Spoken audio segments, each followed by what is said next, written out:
Hello and welcome to this webinar. My name is Ravi Sundaram and I have two amazing people from Forrester who've joined me today. The first one is Diego. Most of you may know Diego well. He's the Vice President and Principal Architect at Forrester. He's been in the space for over 30 years and he's a leading expert in all things related to AI, the SDLC processes, and of course, software testing. So he's our go-to analyst when it comes to any kind of advice that we need on either Agile or software testing. We're also joined by Sruti. Sruti is a senior consultant at Forrester.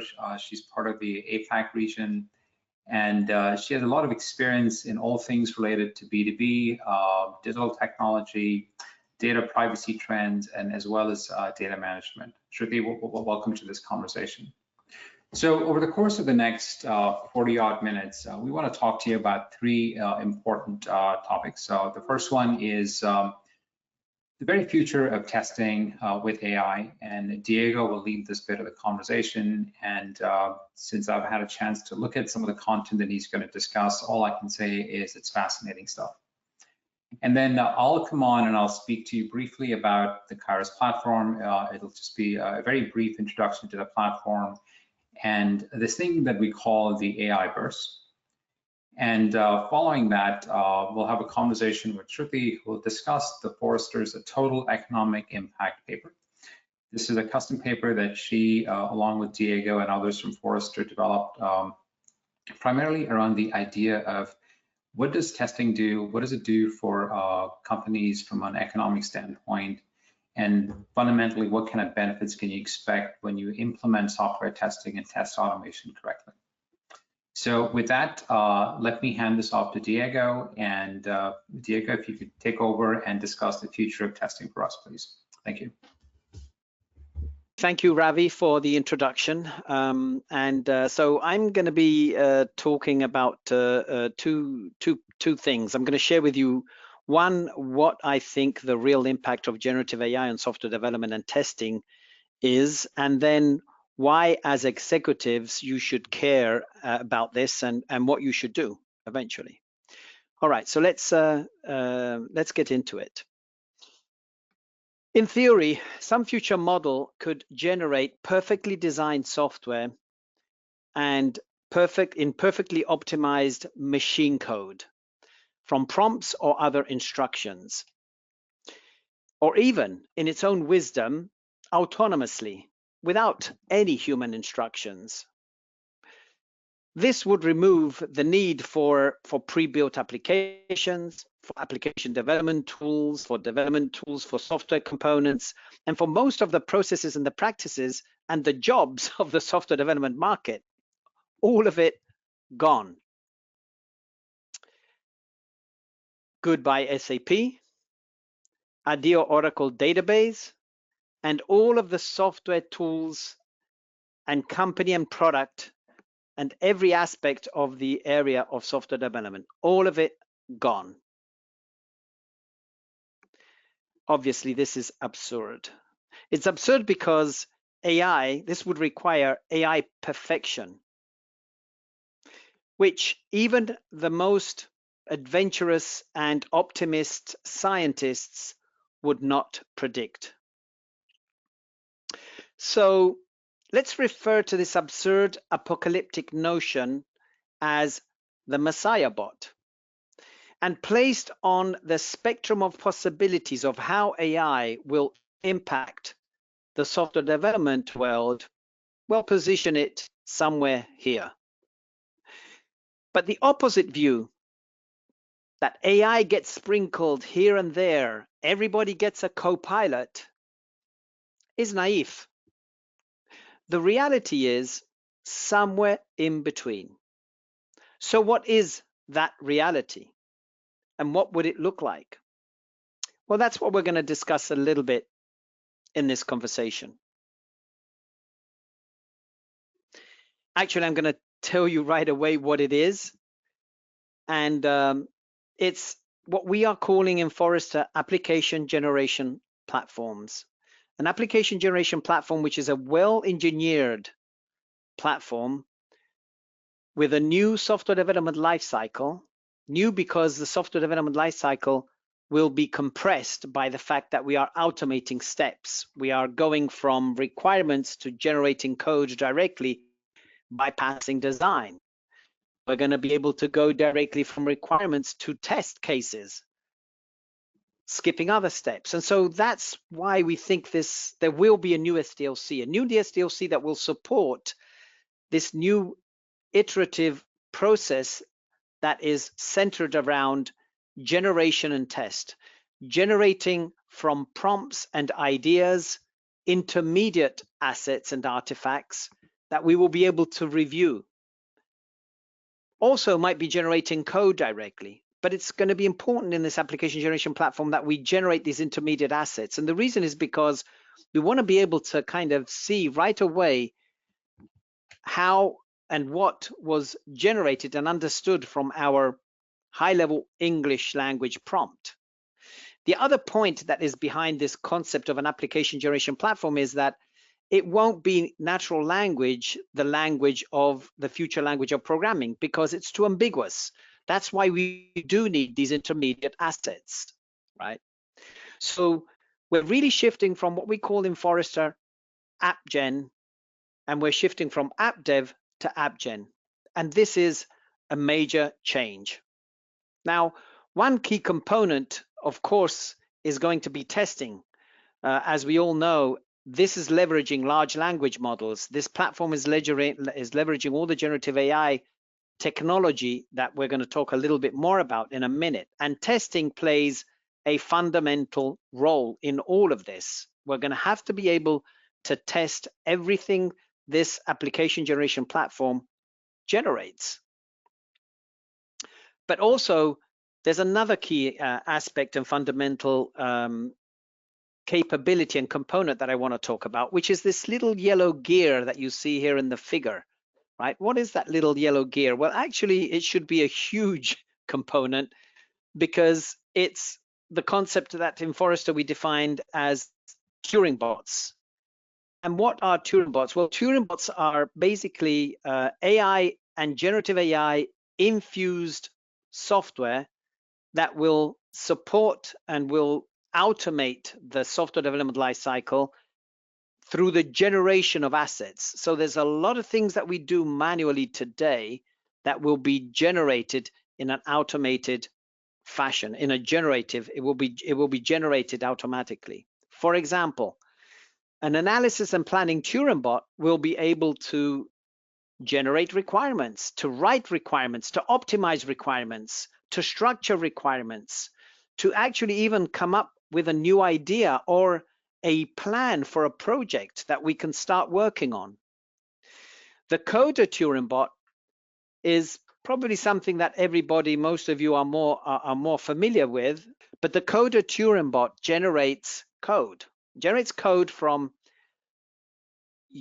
natural language, from prompts, from comments, and it generates small snippets of code, right? If you're using GitHub Copilot, you know what I'm talking about. There's many other tools that do this, but coder Turing bots do more than just code generation. These tools can also translate from one programming language to another programming language. They can document code, they can explain code, and much more. And then comes the tester Turing bot, which is everything we want to talk about more today. The tester Turing bot is actually capable of doing many things that we weren't able to do with the traditional automation tools that we have. I'm going to go a little bit deeper into that in a minute. And so in other words, you get the idea, right? There are Turing bots for each stage of the software development lifecycle, each one of them with their documents, diagrams, code, test cases, as we will see in the tester, and automation and scripts and much more. Now, the other interesting thing is that as we see these Turing bots focused on each step of the software development lifecycle, they need to become more powerful because the software development lifecycle is a sequence of iterative steps that we want to automate. And so with agentic AI, they will become, Turing bots will become agents, and Turing bots will basically gain longer term memory. They will be able to plan different tasks together, connecting these different tasks and and solving bigger problems. They will have these agent core capabilities of being able to talk to other Turing bots. An agent will, can talk to another agent, and therefore a Turing bot can talk and work with another agent. Will be able to integrate into the ecosystem of tools where they're running. Just as a developer integrates the tools by writing code, the Turing bot will be able to dynamically integrate to a new tool or to an existing tool that's in the platform. This will give Turing bots even a more powerful capability of automating more complex workflows, planning, reasoning, remember, and deducting, acting more autonomously, and collaborating across the software development lifecycle. And so therefore, we will have these tester Turing bots that inherit these agentic capabilities, and we will be able to automate testing of complex end-to-end processes and workflows. Testing end-to-end has always been one of the big nirvanas, I would say, of any large enterprise. The goal of automation in the last few years has always been to be able to not just test a small step or a simple feature on an application user interface, but it's actually to automate and test an end-to-end process. Well, think about it. With agents that can now connect to different tasks and more complex, we will be able to basically test more complex workflows than we do today. We will be able to also, through the Turing bots will be able to automate, to suggest what to automate, and to suggest what to automate based on a return on investment, or even based on risk. Rather than being based on risk that is just an idea of some human person that comes up with it, it will do so based on huge amount of data. It will be more precise, understanding what is more higher risk that needs to be tested versus what not. We'll be able to write and optimize test cases. We'll be able to generate those test cases from requirements. Generating test cases and even generating requirements or optimizing requirements kind of will become, an activity that will be more, that will be compressed with one with each other. We'll validate AI and generative AI outcomes. Guess what? You are all introducing AI in your solutions. You're building what I call AI-infused applications, which are built to, which basically are leveraging maybe a large language model or any other AI capability. And the question is, who's going to test those applications? We need to test those applications. We're not just going to use AI and generative AI to build powerful tools that generate and test traditional software, but we have to also think about how we're going to test the great new applications that we're writing with AI, that we're leveraging and that are leveraging large language models, that are leveraging agentic AI, that are leveraging natural language and all the great capabilities that AI is bringing along. And the Turing bots will become more and more autonomous because they will be able to connect different steps of activities that we do, for example, in testing.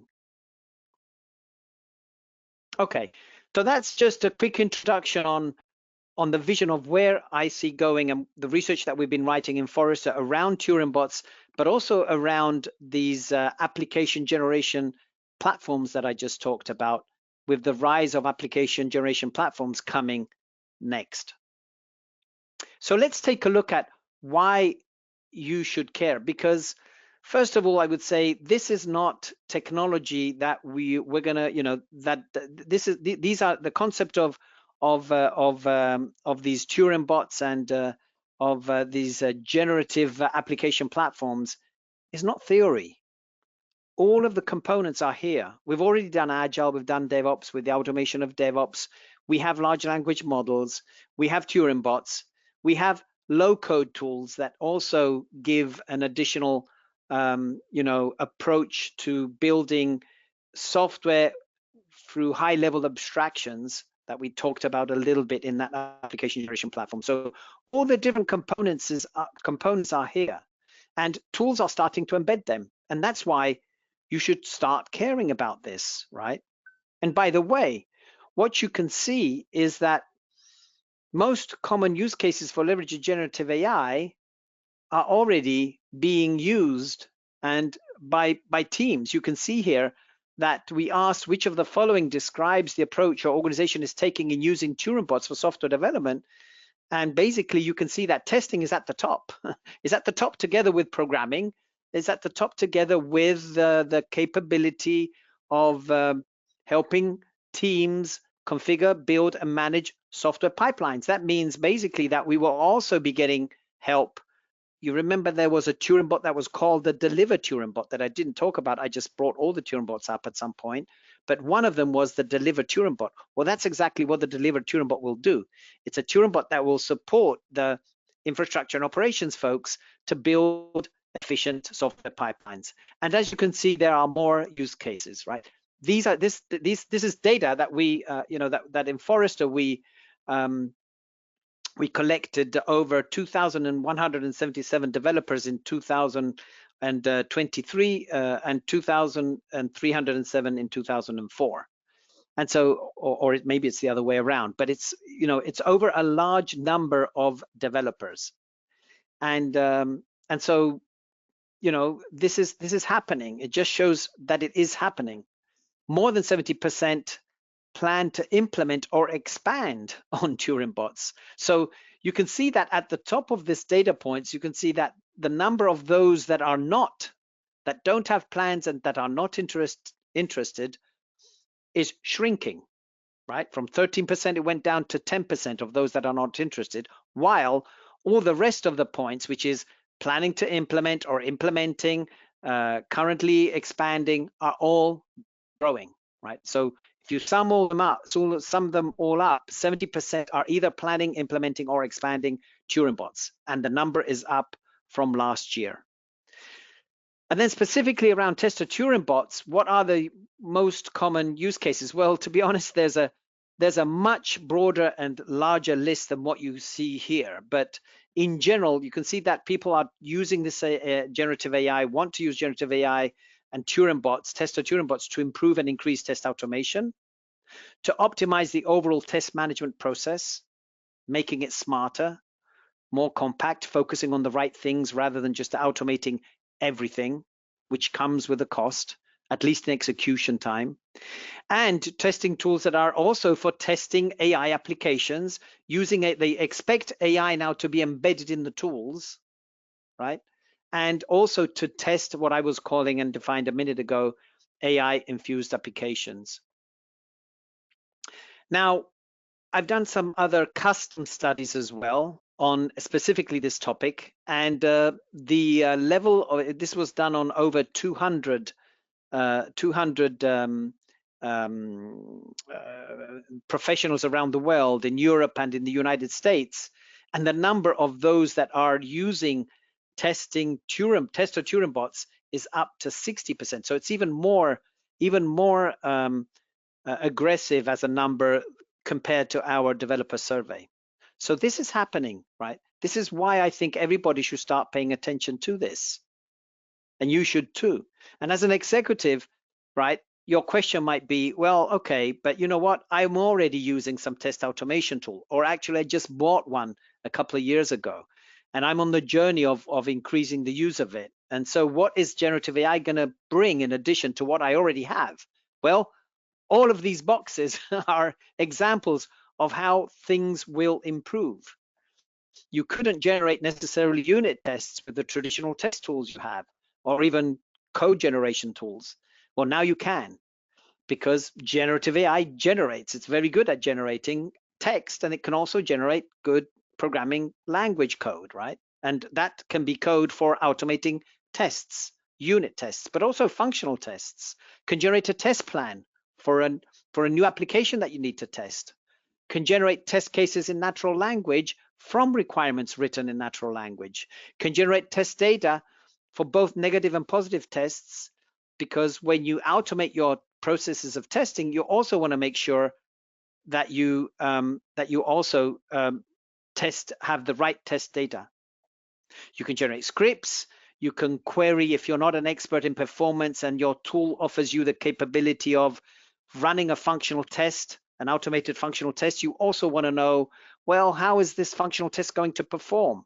And how long should it take? Actually, I don't even know. I'm not an expert in performance testing. Well, guess what? You can ask a tester Turing bot to give you feedback on how long the tool thinks it should take to show maybe that browser, that user feature on the browser, and therefore suggest performance the performance that you need to expect from the features. Maintain test scripts and automation, self-heal tests. We've been doing that already with predictive AI, help find bugs, but now we can also self-heal code with generative AI. So there are many use cases. And as Ravi probably introduced at the beginning of this, session, we did a quite in-depth study. Forrester did a quite in-depth study with Qyrus, which you're going to hear about in a minute. And there's quantifiable data behind the benefits that you'll gain with generative AI in testing, from time savings on your regression tests, productivity gains for both manual and automated testing, business growth due to accelerated feature release, because today you are in a continuous delivery world where you want to deliver faster, sooner new features to the business. And of course, the faster and the more you do deliver new features, the faster your business is going to grow. But also will save you from issues in production. And the more issues we can avoid going into production, the less you're going to be paying in terms of costs to fix those problems. And we want to reduce those issues in production as much as possible. But they're also unquantifiable, harder to measure. Everybody wants to measure productivity, for example. It's not that easy to measure productivity gains, but we actually did here with the TEI, but also things like time savings in remediating issues due to the fact that you're using a generative AI to assist you in so many different tasks that it really kind of is, isn't that easy to be able to collect the specific growth, productivity, and time saving that you gained with the tool. Now, this is all great, it's fantastic, but there are also challenges you need to be aware of, right? One is the fact that if the Turing bot or the generative AI is using a large language model, it doesn't necessarily know about your context. It doesn't maybe know about your test cases. It would be nice if it was trained around all the test cases that you already have so that it can leverage those eventually, right? It might not know about libraries if you're generating code for testing, APIs that you use, your security policies, your coding styles. And so you have to think about how are you going to make sure that it's more contextualized around your own environment. Also, trust. You should not trust this technology because it can hallucinate.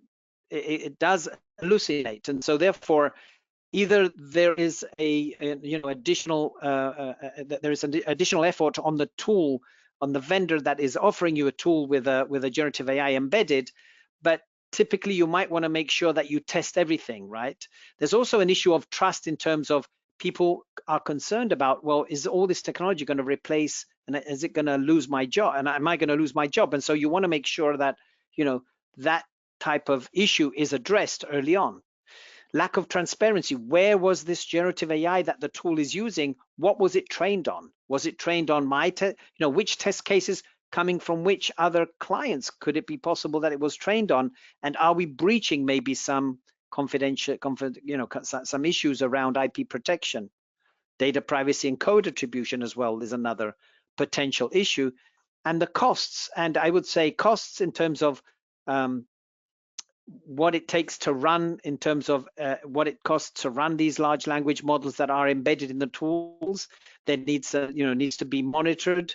And also there's some concerns around the sustainability of all this generative AI. You've all heard that these large companies are even buying or renting or partnering with the energy production companies because the energy consumption is quite high. So there's a few things that we might have longer term concerns about, but most of these issues you need to be aware of, and you need to put a governance frameworks around them so that you can have an adoption that is not going to create major issues. Right. So my last my last one of my last slides, I have another slide still, is that you really need to prepare for this, and the time is now. And the time is now because the tools and the technologies are starting to be there. So you should start training your testers to use Turing bots, to use Turing bots enabled tools, especially in testing, because by the way, testing and development were the two markets that had the major and biggest adoption and maturity too. We've been doing this for quite some time in testing. Be aware of the perceptions of the testers, right? You want to make sure that they don't, feel that this technology is useless or too smart to replace their job. No, we should look at this as a way to augment capabilities of testers. We should also track the concerns and the legal issues that I just talked about. Make sure you involve your legal people, for example, to read the contracts of the tools that make sure are protected on all the issues that we just talked about. Address the testers' worries about job losses, that this technology is just going to make them smarter and augment their capabilities to be testing. There are practices that need to change because now we've got the tools that can do more for us, and we can focus maybe on the edge cases. We can focus maybe on the still parts of manual testing that might still persist, but for the for cases that are hard to automate, not worth automating, or the tool is not capable to automate, because there are certainly cases where still the human intervention is much smarter and much better. And last but not least, the interesting impact is that we're going to have to test more. You're going to have to test more and not less, because as coders in your organization start using the coder Turing bots, more testing is going to be needed, because you want to make sure that the outcome of those coder Turing bots does really is fully tested, right? We're not going to trust the Turing bots to generate code that is perfect, that is of high quality. There are still bugs and potential hallucinations, and until we don't solve in the world the issue of hallucinations, we need to test those outcomes. And so here's my last slide. AI and Gen AI won't kill the software industry, as I was predicting at the beginning, but it will change it exponentially. Don't think that this is just going to be, oh, we're going to keep doing what we were doing, but we're just going to automate the steps and we're just going to have more automation. No, this is going to change the way, it's going to change the software development lifecycle. It's going to compact it. Testing will be key to it. Companies that infuse AI in testing will replace companies that don't. So it's not that the AI is going to replace the tester. It's the tester that uses the AI that will replace the tester that doesn't use AI. And last but not least, you have to choose what you want to do. Do you want to be replaced as a company, or do you want to be the company that replaces others because you are smarter and faster in addressing, in using and leveraging the technology? And with that, I thank you very much, and you can move on with the rest of the webinar. So thank you, Diego. That was fascinating. The whole topic, the whole conversation about the Messiah bot, again, is simply fascinating. And at Quinox and Qyrus, while we may not exactly have the Messiah bot right now, what we do have is a lot of capabilities that kind of lead up to that type of vision. So on the screen here, I have all things related to Qyrus sort of captured in one easy graphic for you. Everything on the left-hand side, everything that's listed under the core automation platform, this is what we call fundamentally our table stakes right now. I mean, this is our automation platform. It's all the basics related to web testing, mobile testing, API testing, SAP data, and of course desktop. We also have the ability to orchestrate tests across all of these unique modules. And perhaps the most interesting thing is in order to provide the end-to-end capability and sort of an ease of use for everybody from developers and testers to business analysts, we also ship the browser farm and the device farm within the platform. Simple UI end-to-end experience. But again, like I said, all of that is table stakes, right? Simple thing. Everything on the right-hand side are the things that provide all the efficiency to our test automation. these are the bots or Turing bots or agentic agents that sort of lend some kind of capability along the lines of what Diego calls the Messiah bot. From our standpoint, these sets of bots, they are all designed with the idea of objective-based testing. In other words, each of these agents, each of these single-use agents will have one objective, or they'll come together to create a set of objectives that ultimately deliver core value for test automation. Each of these bots that we have, or single-use agents, they're organized by the types of capabilities and efficiencies that we want to bring to each phase of the SDLC. So note, I'm not just talking about testing, not just discussing the testing phase. We're now talking about every phase of the SDLC.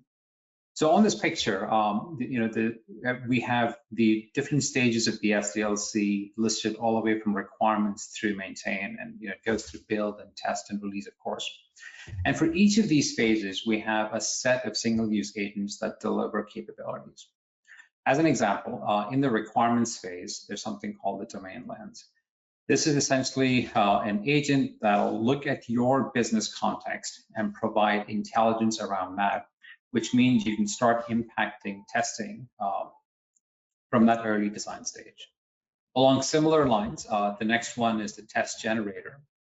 The test generator will essentially take input from your requirements documents. This could be a JIRA document, it could be a PDF, it could be simply any piece of input, data input. And along with the domain lens, the test generator will then start generating test scenarios for you and tests for you at this early requirements phase. The test pilot, again, is another capability that's not unlike Copilot, but it's from a testing standpoint, it's designed to generate tests for web and API and mobile and so forth. And when you come to the build phase, let's take an example here. Here we have something called the test builder. The API test builder will essentially take inputs from you, inputs in the form of prompts, and it'll build out the entire API for you. So this is service virtualization simplified to prompts. So in that early stage of the build process, you can now develop your own APIs, deploy them, and continue the testing process. And if you need data to supplement any one of these testing environments, you can use the Echo bot to generate data for you as well. Okay. If when in the testing phase, just another example, we can either use capabilities to generate end-to-end tests for web and mobile and API, or we can simply go to, if it's a web environment, you can simply provide it the URL, and the bot will take that URL, will understand the business context, and will start generating tests for you based on that use case. And along similar lines, if you go to API discovery, again, you could just simply provide it a URL where you've deployed APIs, and the bot will analyze the business context. It'll record the relevant API calls. It'll filter out all the irrelevant calls, and automatically generate assertions. And again, it makes API testing at this point a complete breeze. And as we go through the release process, we also have this autonomous capability called Rover, which will automatically look at any web or a mobile deployment and essentially behave like how a tester would behave and create the entire testing environment for you. It'll generate the test scripts and click through the entire application just so that it adjusts for any kind of edge cases that haven't been covered in a typical testing process. And without getting into any more detail, I'll just stop with perhaps Qyrus Eval, which is our latest test bot that's focused primarily on LLMs and trying to verify whether the kind of outputs that you get are indeed the outputs that you want, or is it just all hallucination. So again, the idea here is simply to say that while there's the big vision of what AI can do and what the Messiah bot can do, there are a lot of capabilities that we've currently deployed, which when you assemble it with a core test automation platform is quite simply, in our view, a game changer as far as testing is concerned. Now, with that very brief introduction about the platform and what we call the AI-verse, I'd like to invite Shruti back to the conversation where she will get into some of the details of how we've deployed these capabilities, who we've deployed it for, and what's the total economic impact when you deploy these types of capabilities from a testing standpoint. Shruti, welcome back to the conversation. Thank you very much, Ravi. So as you went through this process, even before you get into the main details of the TEI, if you could just sort of explain to us, what is the TEI and what are its main objectives, that'd be a great way to start this. Absolutely, happy to, and happy to be here. So the TEI essentially is the total economic impact framework that is a proprietary framework that Forrester's created. And the intent of its creation and how we have been implementing it over the past years is really to help decision makers articulate the business value of a technology investment, right? We've surveyed a lot of decision makers in really understanding how they think about ROI, how they think about the decisions that they're making, and being able to really realistically reflect on the business value of a technology solution has come under increasing scrutiny, as I think everybody would be able to see, especially nowadays. And so when we were looking at that, we found that it was important for us to think about an ROI case study in the sense of going beyond some of the traditional metrics, right? So traditionally, it is looked at from a TCO standpoint, from the efficiencies of costs that can be avoided, that you are saving from a technology standpoint. Traditionally, we also, of course, look at the business benefits of a technology solution with respect to efficiencies, incremental revenue, the productivity, in the case of Qyrus, certainly. But we also found that in order for it to really empathize with how a decision maker is making those decisions, it's important for us to think about not only the current value of a solution, but also the future value of it, right? So how is a solution able to help an enterprise do things cheaper, better, faster for the future? So when we're thinking about the models that we make in a TEI context, we're thinking about it from the way in which that benefit can incrementally increase or decrease over time. And in doing so, we also understand that it's not only about the benefits, but there are, of course, risks involved in both the assumptions that we make, the implementation times that might be unique to certain enterprises, and certain uncertainties that might come in the way when it comes to a technology implementation. And so we also incorporate some risk factors when we're building out those calculations and the TEI model overall. So a TEI framework really is trying to consider the traditional aspects of benefits and costs, but also the flexibility and risk that come into a technology investment. Perfect. That's very helpful. So just taking that last bit that you mentioned, just taking that a bit forward. So you computed the value over a 3-year period, and you use things like I think net present value. If you could just sort of expand on that a tiny bit, please. Absolutely. So net present value, if we actually move to the next slide, is really, it's a typical financial term that is used to indicate essentially the net cash flow that will be made from an investment decision. So it's looking at whether an investment decision is profitable down the line or not. It's considering not only the current investment, but also the future investments to be made, the net cash flows that are to be created, but also present valuing those cash flows with a certain rate of return that we consider in our financial modeling. So it is a very typical term that is used from financial decision making standpoint, but there are also core elements that we've also looked at in this TEI study that goes from beyond net present value. We also look at it from a return on investment standpoint, so looking at the net benefits that come in from a technology decision, but also the payback period. So how is the initial investment, how long does it take for that to be recovered over time? So the net present value is certainly a core aspect of that decision making that we absolutely incorporate into this TEI study, but other aspects of the ROI, the payback period, as well as quantifying the present value of our benefits, of our costs with that rate of return is also incorporated into the study. So those are some of the terms we use there. That was very helpful. That's very helpful. Thank you for sharing that.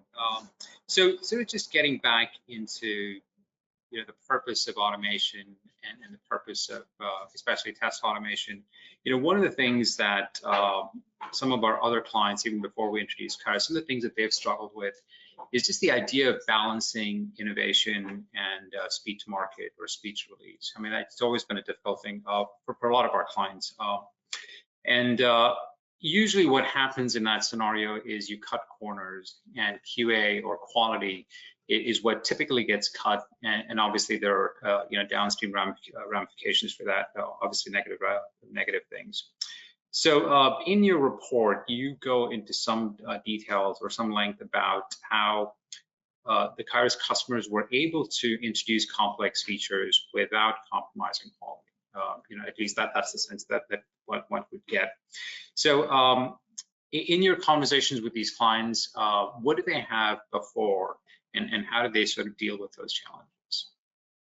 Absolutely.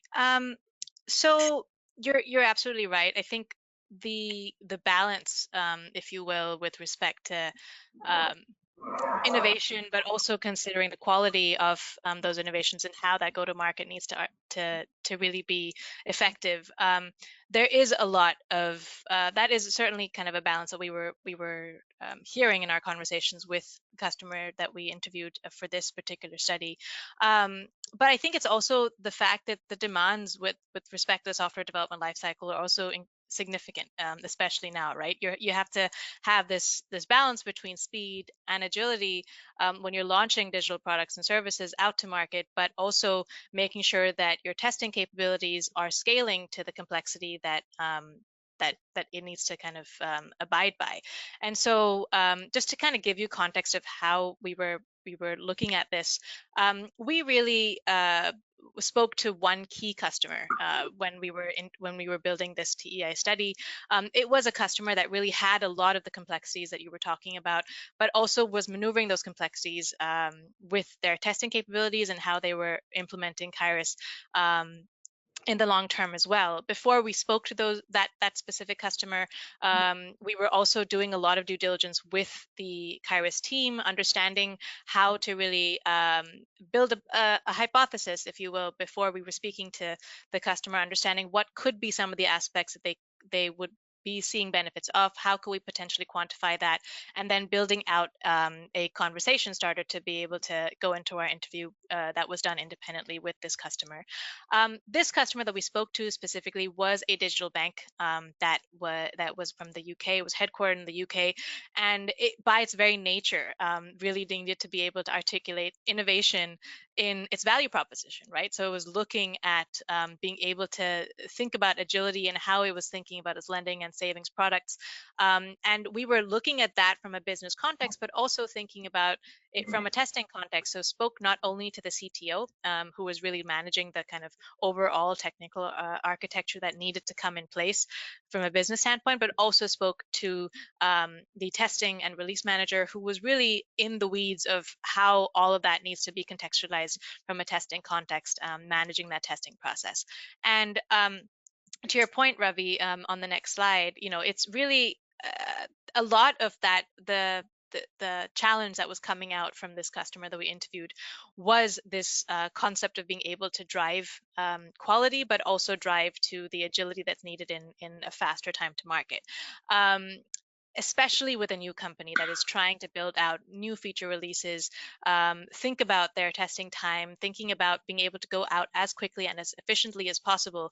This was increasingly a challenge, especially when it came to the regression testing on existing features. That was a problem that they were facing that actually multiplied over time. And as the complexities of those features came out, that regression testing time was also becoming even more and more complex, which was really impacting their go-to-market.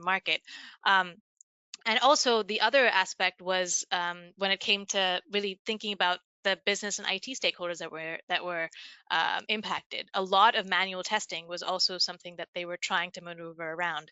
I think one of the interviews that we had with them was saying that about 25% of their time was just on supporting manual testing efforts. So this was not necessarily sustainable. It was not necessarily aligning to a lot of the business objectives that they had, and so they really need to be able to think about how they can leverage a capability that was allowing them to automate a lot of this, but also allowing them to have a more seamless way of going out to market with the quality that they were looking for their products and services. So a lot of what you've seen with your customers was really resonating with our interview with that customer as well. Yeah, thank you again. So helpful. So I think if I could pick up on something that you just said there, obviously complexity is one of the biggest challenges that people are trying to solve. And when you think about this in the context of web, mobile APIs, and often desktop testing and data testing, and you put all those things in there, we've heard many real-world challenges or real-world problems where bugs are found in production, and there's just a massive cost implication when you find bugs in production as opposed to earlier in the process. So one of the key considerations when you evaluate testing solutions or testing platforms is the ability to find bugs or issues early in the SDLC. Right? I mean, it's, find it, obviously it's less expensive and so forth, the idea of finding defects early.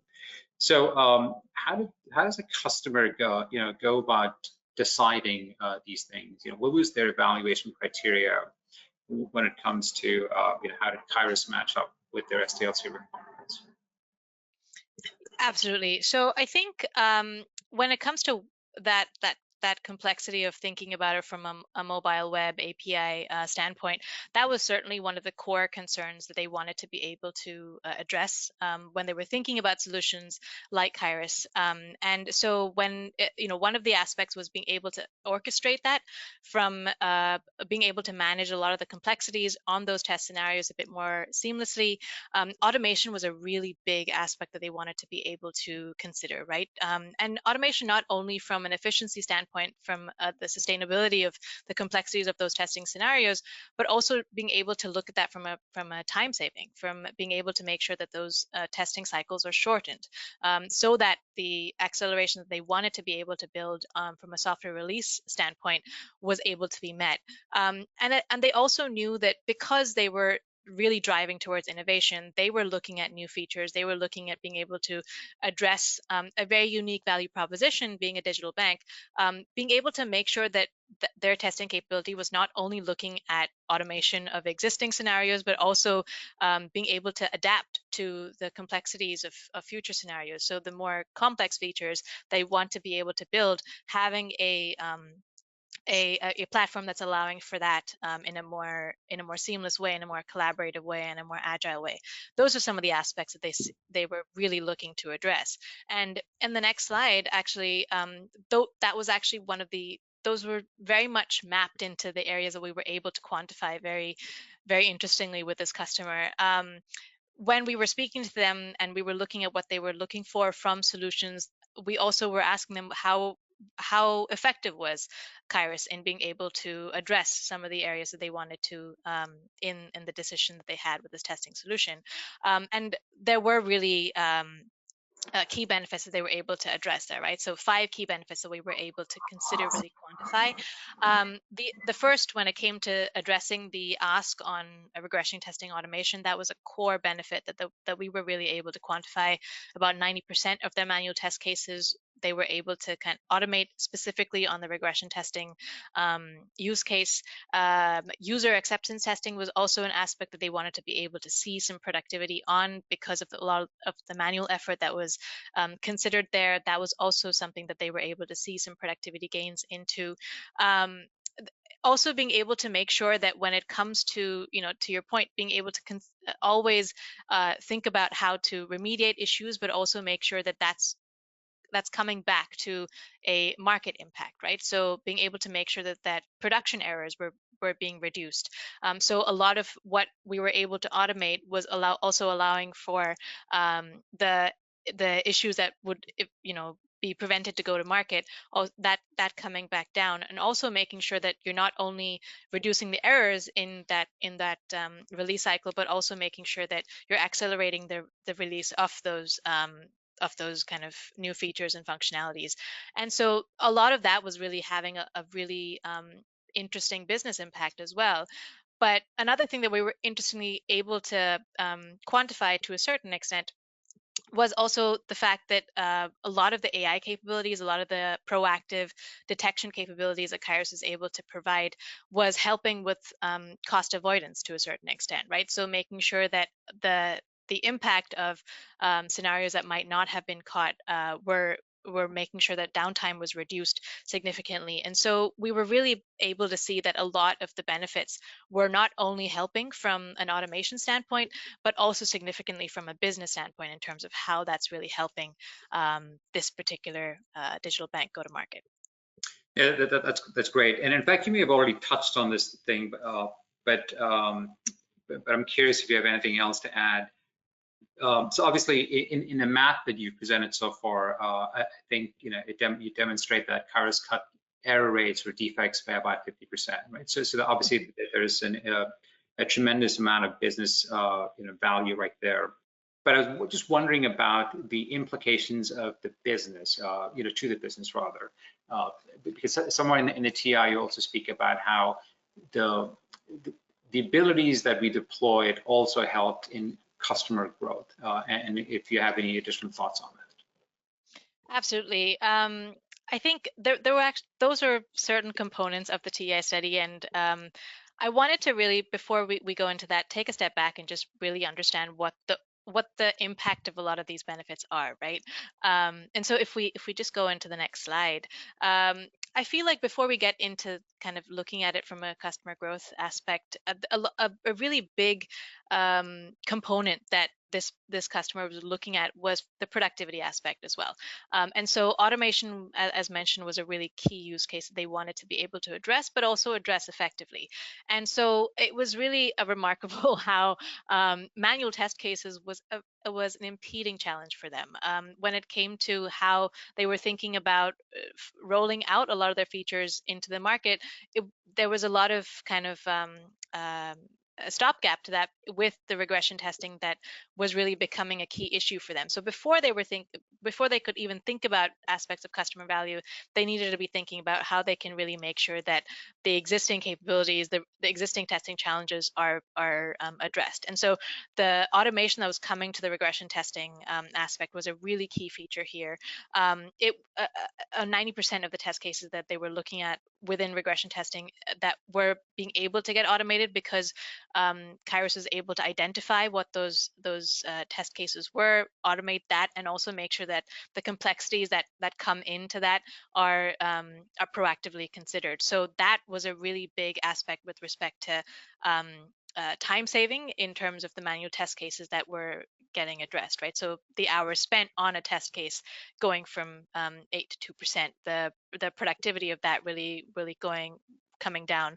And so when we were quantifying that with respect to the state of the customer that we were evaluating, the cost of the FTEs that are considering these manual testing, we were looking at a quantifiable value of about 228,000 per year when you're kind of considering a net present value in that context as well. So productivity was a really key feature here.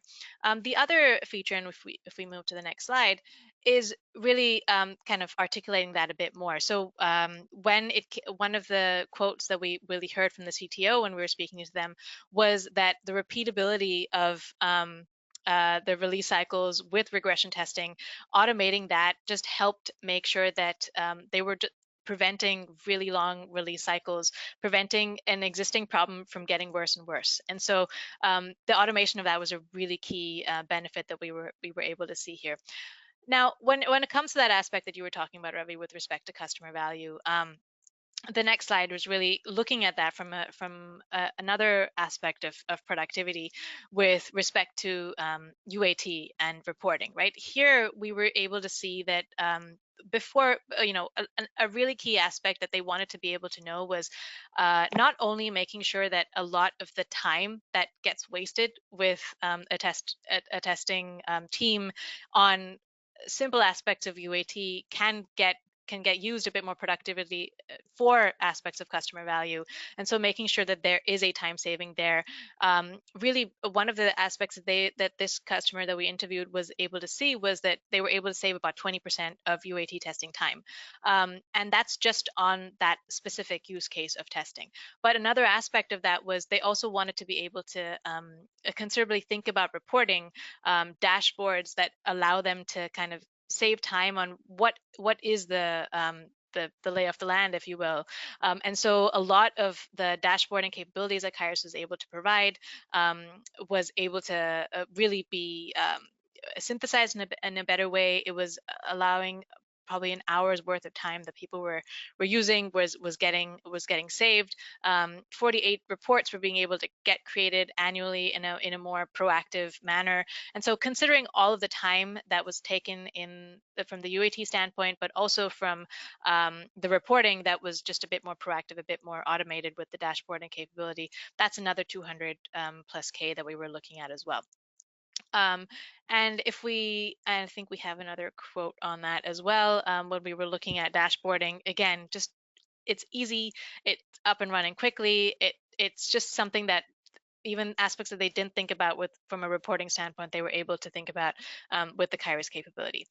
The other aspect, and if we move to the next slide, is really when it comes to the remediation of issues, right? So when you're looking at customer value, it's not just about making sure that what is going out to market is of the right quality, but also making sure that those production issues don't cause future issues with respect to customer perception and what the quality of that go-to-market is.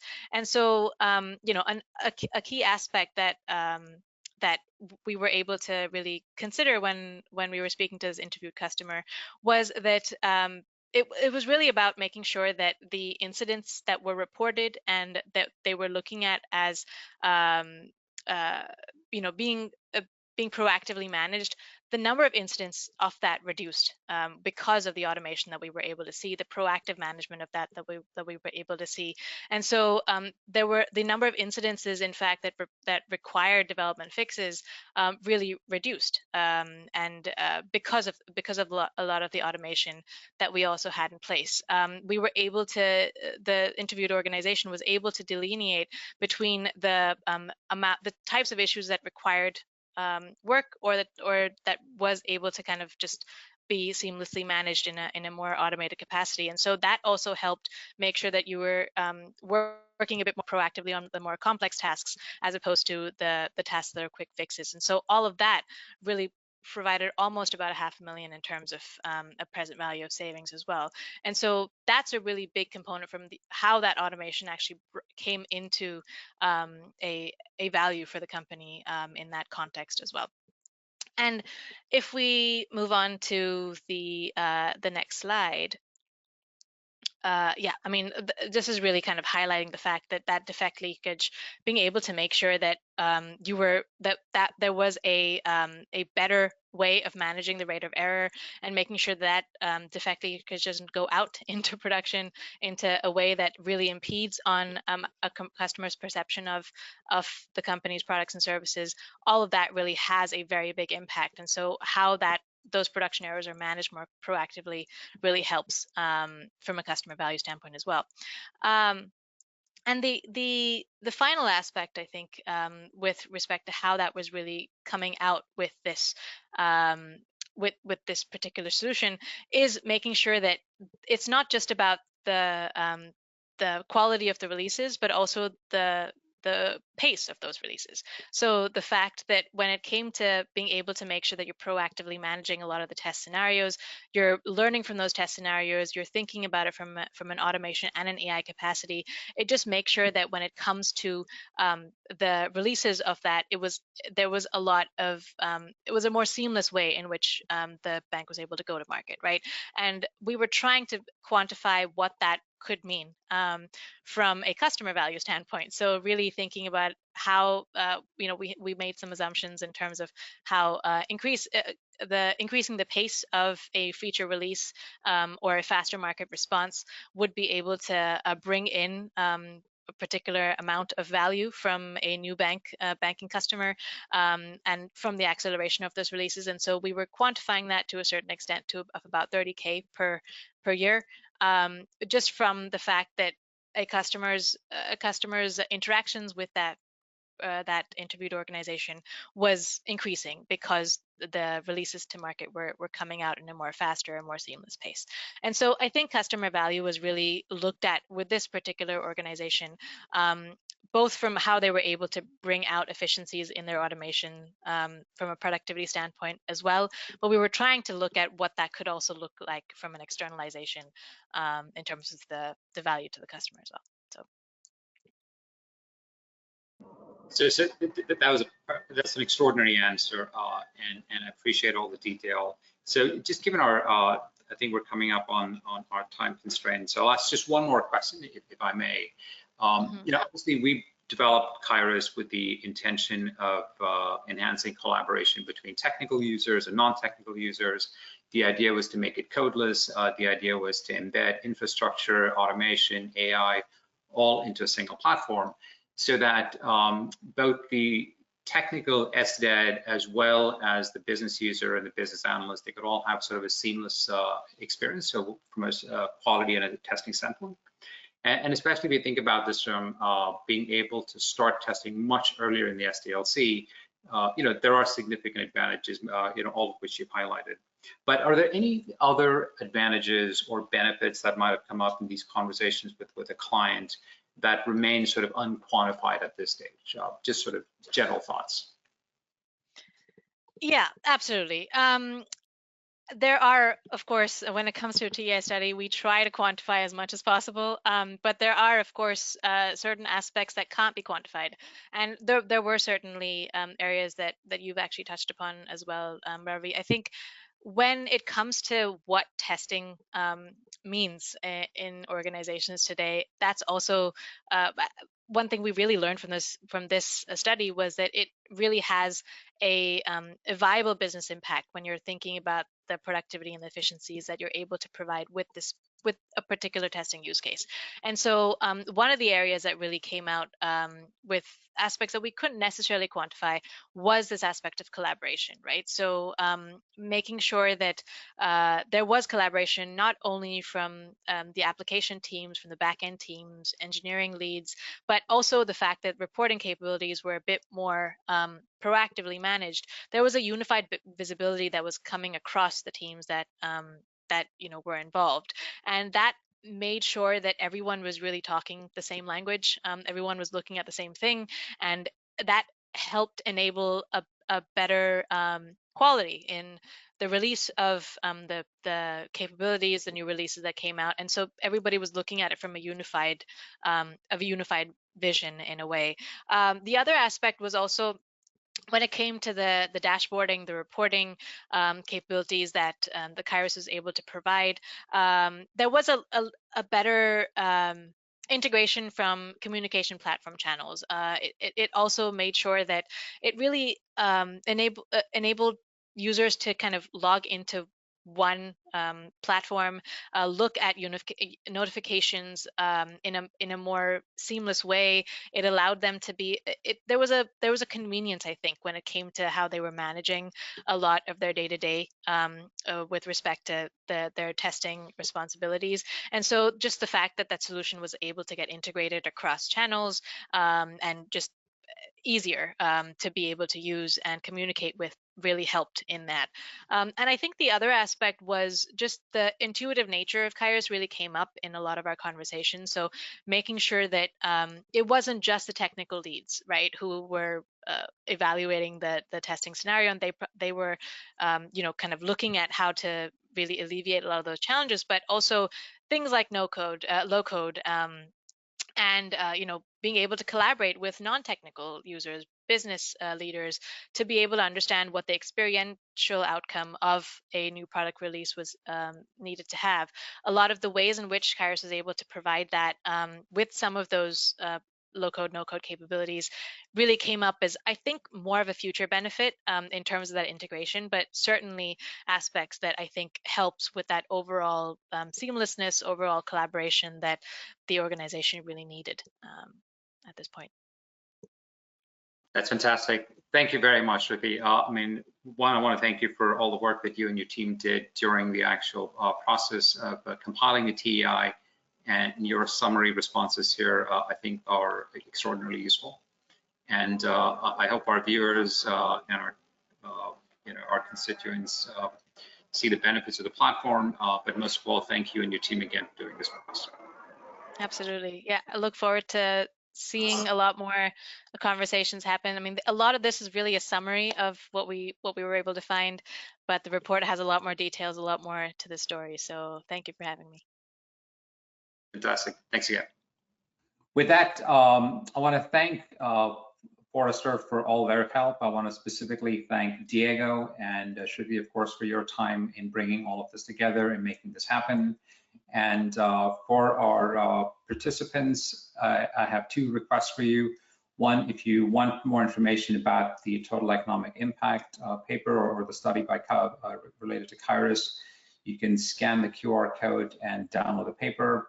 And if you're interested in the platform, you can also do something similar from a QR code standpoint, or simply go to qyrus.com, and we'll be happy to provide more information. And if you can also post your questions related to this webinar in the chat, we'll make sure that we answer each of your questions and also get back to you with any other specifics that you might need. Thank you again for attending. It was our pleasure to bring this conversation to you.